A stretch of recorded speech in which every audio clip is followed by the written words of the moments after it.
Hi everyone. I am so excited to introduce you to Sandy Steen Bartholomew. Sandy is an author, illustrator, cartoonist, mixed media artist, and a certified Zentangle teacher. And it's got a little trademark thing next to that. Sandy runs an Etsy store, Bumblebat, and I hope you'll go and support her, as well as a studio in her converted barn, which is Bees with a Z Inc., as well as a bigger studio, which is called the Beehive at the Concord Community Arts Centre. Her life looks like a Zentangle, all tangly and full of crazy patterns. She's inspired by juicy jewel tones and rusty, crusty, peeling, earth-covered things, magic and mystery, bits and pieces, and weird little creatures. If it sits still, she'll paint it. Sandy lives with her 2 kids and a cat in their colourful mixed media house in Warner, New Haven, a town full of introverted artists. So she's being incredibly brave joining us today, and I really, really appreciate it because her natural way of being is not to be on a screen in front of people. So, yeah, and Sandy really wanted to help you guys and give back, and she's just you'll love her like I do. So let's start the official interview. Sandy, I'm fascinated with the ways that you used a cartoon graphic novel style in your new book, Ready, Set, Gorilla. Can you tell us about your process, beginning with how you decide on what went on each page? Oh, and wait, and Sandy, when you're ready, if you look at the bottom of the screen, you'll see something that says share screen. Okay. And that's what you click. Take it away, girl. Okay, let's see if I can get this. So I start by creating thumbnails. I look at the story that I'm given and I break it up. You can see here, these are really, really rough. They're tiny, about the size of a thumbnail. And I try to think of like what parts of the story need an image. So these are the most rough. And I start to break out what the characters are saying. That's why I really thought this story would be great as a kind of like a comic book, because there's a lot of characters saying he said, or the gopher said this. So I pull that text out, and then there's, let's see, this is like a second pass through where it gets a little bit more. The details get put in, and I decide where the text is going to go on the page. And I can break up some of the action. So you can see there's like panels developing, like here with the slide. It goes from one panel into another panel. And I think I have one more of the thumbnails. Yeah, this has a little bit more detail in it.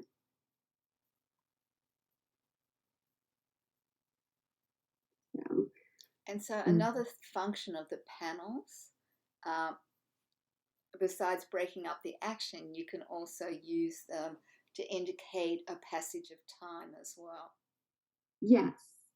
Let's see. Here's this one here with the gopher. Let's see. I have a close up of that one, and also the slide. So they're starting up here at the top of the slide, and then as time passes, they're going down the slide. So that's action and also time.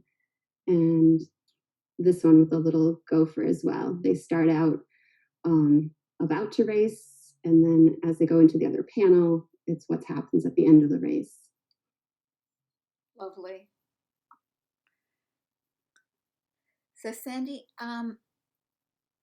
how do you decide on what kinds of panels to make? And do you do those by hand or digitally? Can you show us some different panel configurations and what you like about them? Sure. Yeah, I work pretty much traditionally. I work by hand with watercolors and colored pencils, and then I go back and forth scanning into the computer. So I think you could see with the like in the thumbnails too, I've got some text that I set in the computer, but then it ends up getting drawn by hand. This is the Ready, Set, Go for, this is written with watercolor. I draw that in. So some of these panels are like almost like a full page illustration. In other cases, you can see here it's split in half. You have to imagine like the fold of the book right there in the middle of the gutter.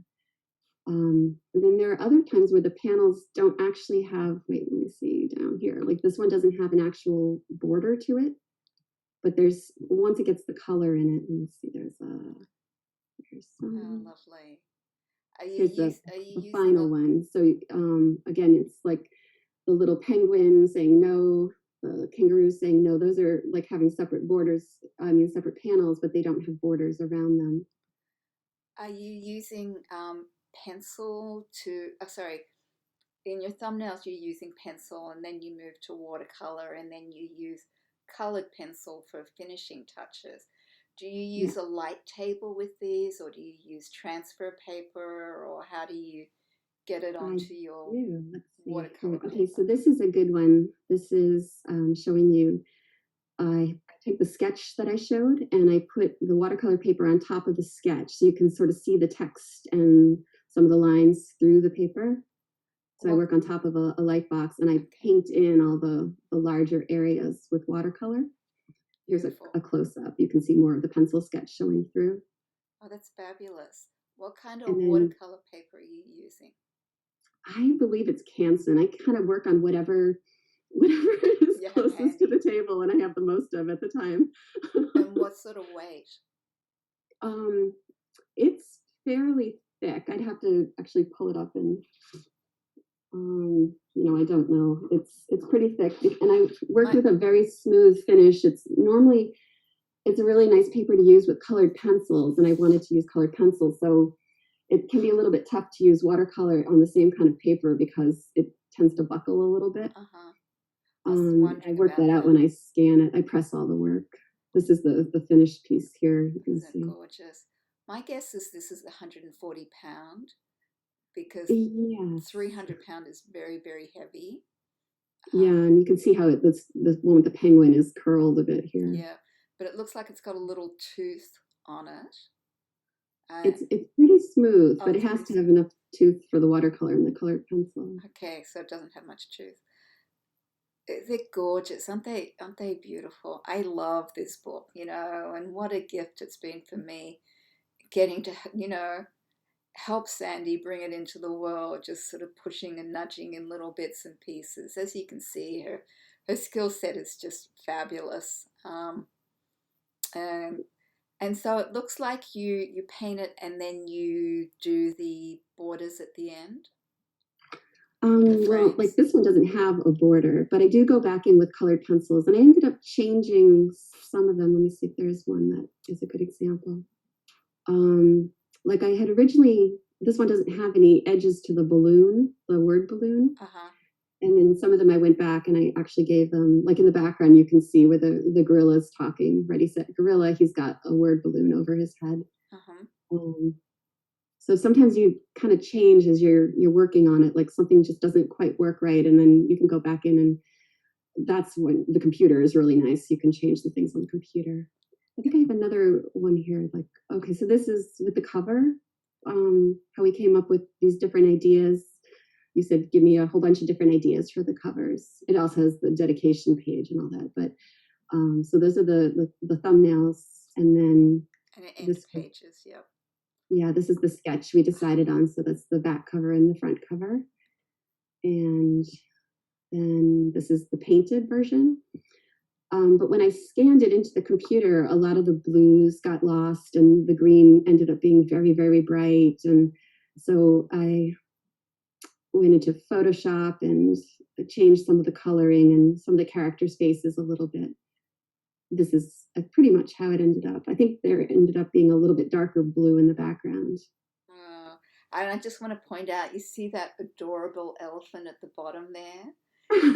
Sandy made me a little painting that is living very proudly in my living room of that elephant because I just adore it and I think it looks a little like me. Yes, I'll have to name. It will be a girl elephant then. Isn't I don't that think Mira gorgeous? would work for a boy elephant. So, this cover is just going to jump off the shelf. It's very clear what's going on. Obviously, it's going to have the credits, both Melissa Stoller and, oh, there we go, Sandy. Yeah. So, how did you do the title, the sort of the credits, the names? Those I did in Photoshop. I laid Uh-huh. those on. Yeah. I had to go back and forth a lot to try to get them to show up. Because I think you had pointed out too that the grass originally was just too bright green. Yeah. So you muted it down and made it a little darker because you want to have Yeah, that contrast of either light on dark or dark on light. right. But And you can see with the little characters here, the pink background behind their heads is, I don't know, they kind of disappear a little bit. And mm-hmm. so in the final one, I smoothed it out so it wasn't just distracting, and brightened up the characters, giving them highlights so they showed up better. And that's called figure ground when you have that contrast. And it was something that Caravaggio invented with a thing called chiaroscuro, where you have Right. light against dark and dark against light. So And that's one of the very useful things that we learned in class. thank you, love. Now, I know you struggled to find Gorilla's visual character. What was that like, and how did you come to finally come up with this absolutely adorable character? Because it's really hard to make a gorilla cute. Gorillas are Yes. very frowny. Yeah, and not have them look like a monkey either, because gorillas are not very attractive, lovable looking animals, and their features get kind of lost, in real life. But when you look at them, it's just, I had a really hard time. Plus, the character himself, he's a bully, in the story. Well, So, he's not. um, He's super competitive. He's a brat. Um, yeah. he's, I see a bully as someone, he is a bit of a bully, but someone Mhm. that's really putting others down. And Gorilla here to me is just incredibly competitive. He is a little bit of a jerk, but he comes around. He has a wonderful character arc, a wonderful narrative arc that moves him from being a bit of a jerk to really getting it that you can't behave that way. So, and the thing is, you can't have a jerk on your cover, you know. No, and you can see he definitely is not a jerk on the cover. Yeah, He's he's more like, mischievous and he's playful. right. So I had to really push Sandy to find her, love of little gorillas. Yeah, it was tough, but I really like the character that he becomes, and I think it's also because it changes in the story.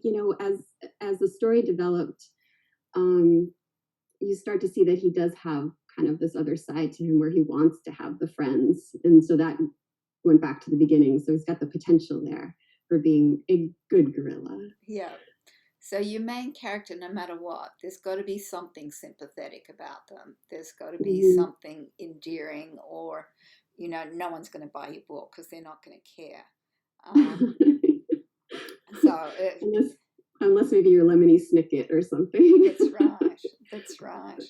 Yeah. And and one thing that people don't realize is how collaborative a process illustrating is with your art director or editor. And I was both the editor and art director of this, which, makes it much easier if it's one person doing both. Yes. And we did have some back and forth with Melissa because one of the things that happens is once the art starts happening, you see all the things that get shown in the pictures that you don't need in the words. Right. And I guess we were pretty lucky to be able to have that kind of interaction. Normally the author and the illustrator don't talk at all. So this is pretty cool, the collaboration. Yeah. And I make videos, which is also a bit different. Um, and what the video process does. Oh, I've got to get some water, sorry. Mm-hmm.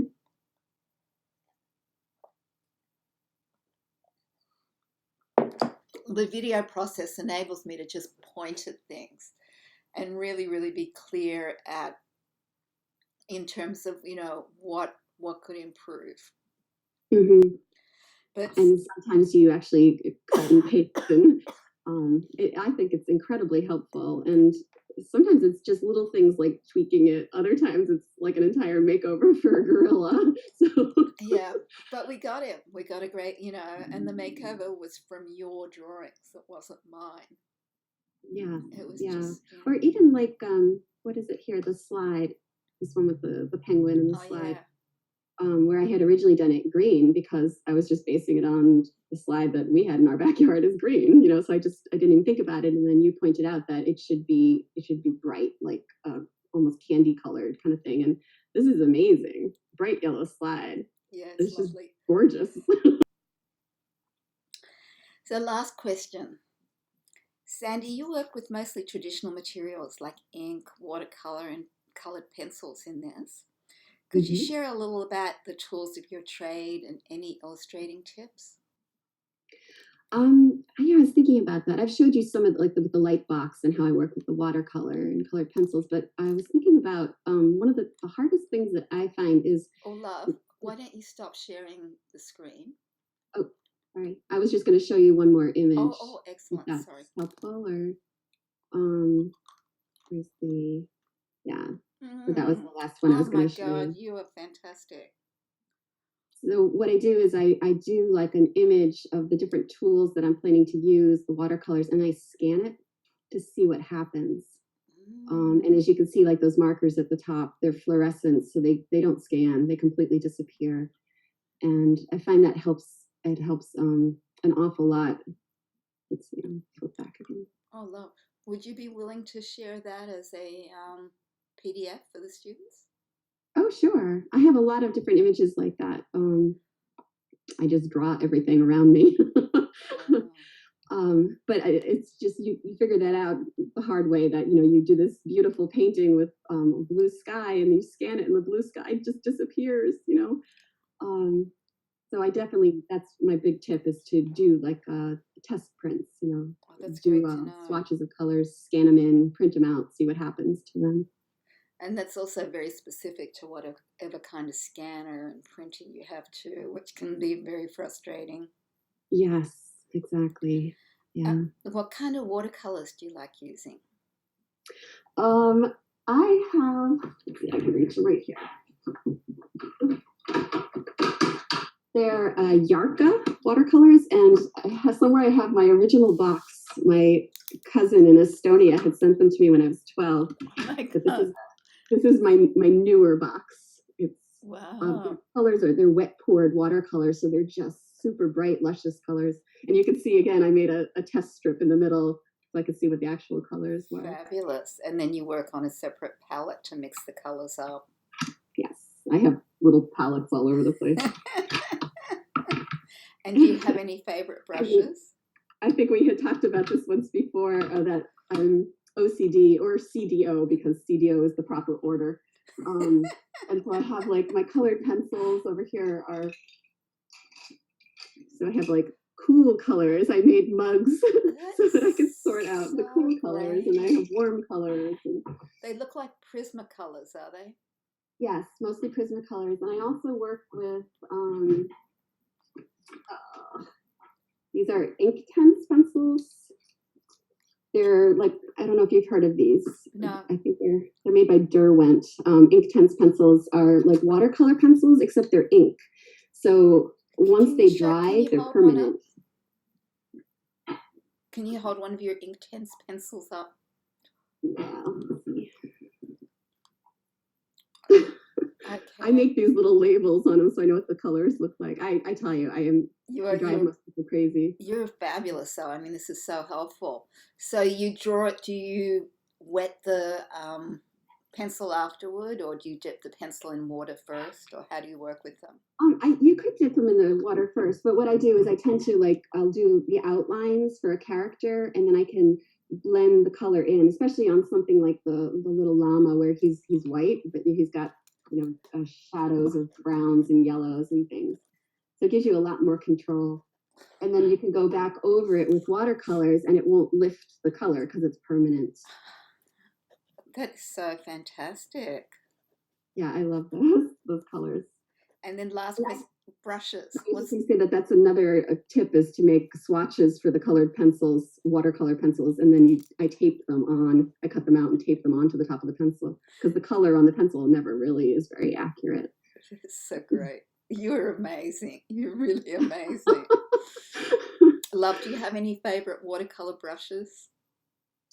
I have a bazillion brushes, and I always end up using, I think they're gold. I'm trying to remember what it's called. Golden Taklon. You know, I have all these sable ones and everything, and I tend to use these cheapy craft brushes that I have lying around.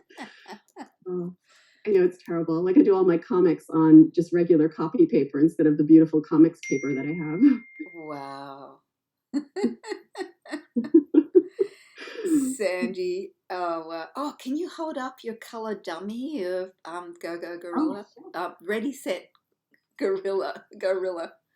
Hold it up a little high. Fantastic. Open up. And those colors are not 100% accurate. I want to point out how great these end sheets are. And I love, go back to the end sheets because I just love them. And they're just black and white. I love black and white. I really do. Yeah, they're just really graphic, really great. And then bam, we get into the color. And it's such an awesome book. It's very, very fun. He is a bully. You're right. I've been in denial. Can I show the last picture? Is that okay? Yes. Not ruin the story? Or? Isn't that awesome? I love that picture. Yeah. Sandy, what a gift this has been, both for me and for the students. I've loved working with you. Can't wait for this book to be out in the world. Hopefully it'll be available by the time the course starts. Oh, wow. That would be nice, wouldn't it? I've got a book here on my end. I think I'm just about ready. Just a little, probably go out Monday and then go to the printer from there. So I'm going to come back on screen. What a gift. What a gift. It just makes my heart so big. It makes me so happy. I know this book is going to be very successful. I hope everyone who watches this really generous video that you buy a copy, or if you can't buy a copy, get your library to order it and then write a review on Amazon or Goodreads, or preferably both. If you've got a blog or anything like that, you can contact Melissa or Sandy and they'll do interviews with you. Because we want to get the word out about this great book. I do, yes. And it is. It's really fun book. It's real. Kids will love it. It's really, really fun with a very, very important message. That's not didactic or preachy. No, definitely not. Okay, I'm going to say bye for now, and thank you again, Sandy. Thank you so much. Bye-bye. Bye.